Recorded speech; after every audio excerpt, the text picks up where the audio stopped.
Step 6 of translating your WordPress website using the WPML plugin is how to send content to your translation provider.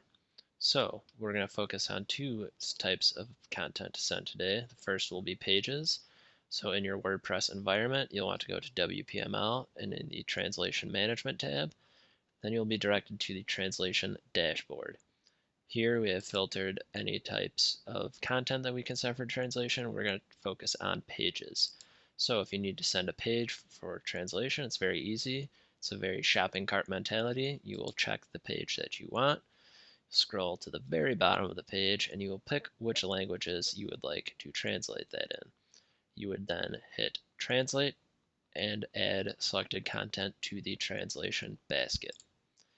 After you do that, you'll see one of these tabs at the top. It will be blinking and it will show you that is your translation basket.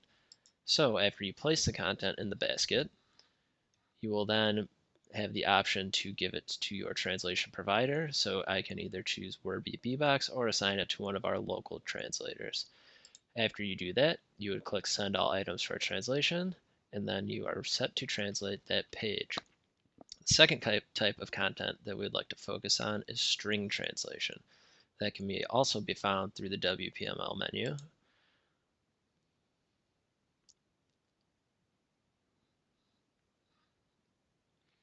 So this is the same idea. You can do all strings or translation needed. This is really up to you and your development team to determine what strings need translation.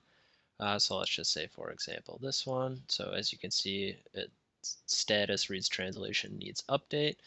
So that to me means that the English content has changed. So you do the same thing. You would do add to basket, pick those two options, and then as we showed you previously, you would assign it to your provider.